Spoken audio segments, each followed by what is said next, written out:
جان ایلیا کی ایک نظم رمز ہمیشہ۔ اے خدا، اے خدایاں خدا، اے خداوند، میں تجھ سے معمور تھا، خود سے مسحور تھا،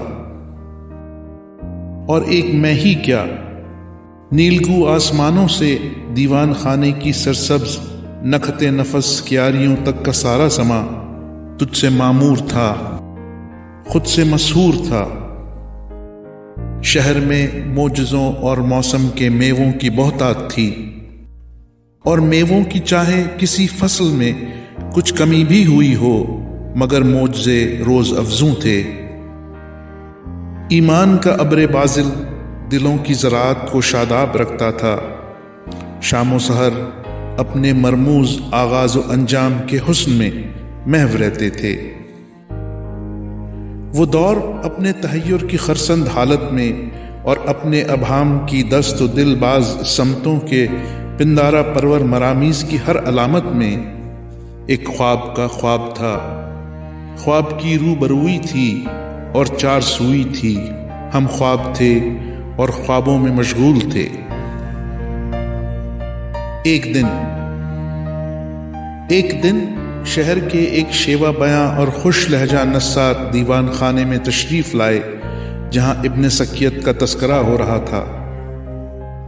ذرا دیر کے بعد اس تذکرے کے تسلسل میں وقفہ سا پیدا ہوا، بس وہ بابا کی جانب نظر کر کے گویا ہوئے، آپ حضرات نے آج کا معجزہ سن لیا؟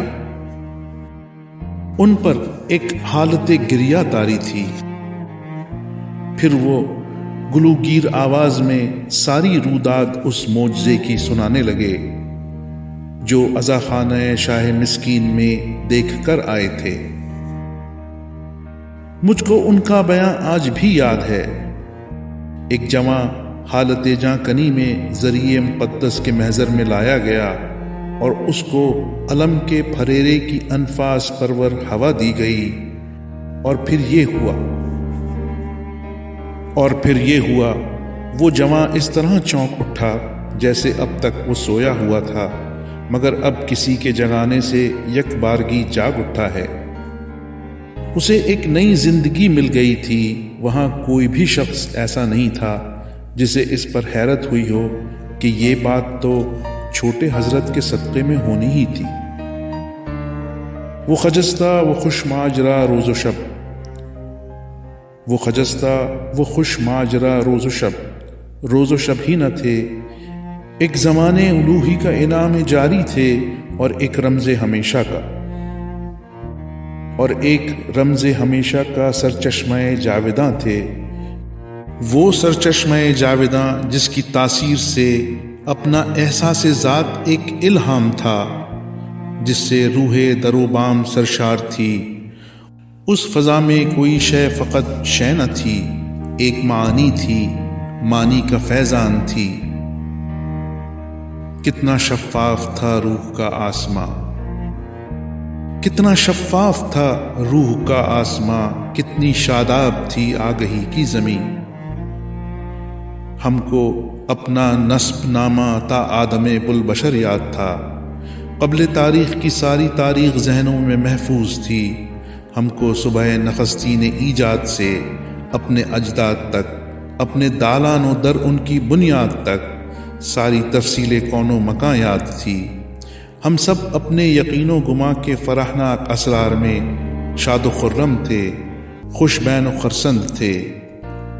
اے خداوند میں تجھ سے معمور تھا، اے خداوند میں تجھ سے معمور تھا، اور پھر عقل انگیزہ جو درمیاں آ گئی اے خدا، ایک صفاق پرخاش پیکار تھی جو میرے اور میرے درمیاں چھڑ گئی تھی۔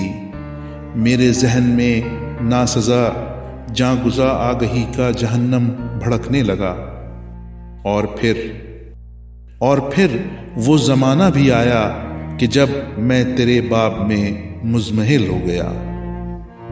باد یغما گرے نفی و انکار نے ان فرحناک اسرار کے عالم خواب آگی کو زیر و زبر کر دیا۔ وہ خجستہ وہ خوش ماجرا روز و شب وہم و خواب و خیال و گماں ہو گئے، وہ معانی وہ احوال جاں آفریں بے اما ہو گئے، فیض توفیق کی وہ رسد رک گئی، وہ یقین کے افق بے نشاں ہو گئے، جو بھی آسان تر تھا وہ دشوار تر ہو گیا، جو بھی آسان تر تھا وہ دشوار تر ہو گیا۔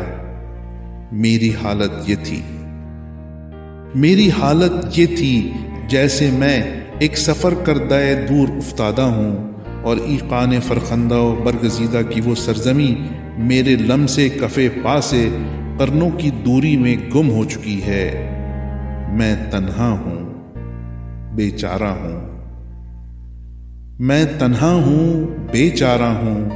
جب میں دائیں طرف دیکھتا تھا تو کیا دیکھتا تھا کہ انجیر و شہتوت پشمردہ ہیں، جب میں بائیں طرف دیکھتا تھا تو کیا دیکھتا تھا کہ سارے شمالی پرندے جنوبی افق کے زبونی زدہ زرد ابہام میں پھڑپھڑاتے ہوئے بے نشاں ہوتے جاتے ہیں۔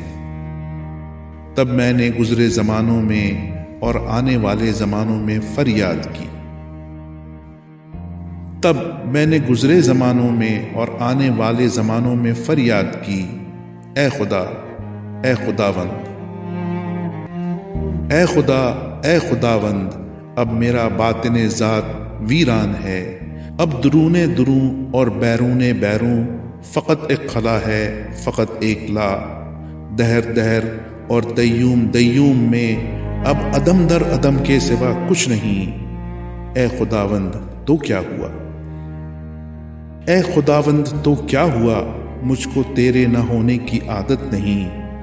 وائے برحال ژرفا وہ بالا وہ پہنا، وائے برحال ژرفا وہ بالا وہ پہنا، دریغا سبب ہر مسبب سے اپنے جدا ہو گیا۔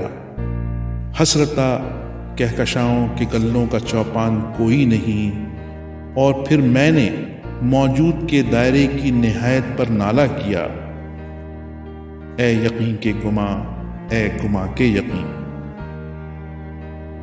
اے یقین کے گماں، اے گماں کے یقین، اے ازل آفرین، اے ابد آفرین، اے خدا الوداع، اے خدا الوداع، اے خدا یا خدا الوداع، الوداع۔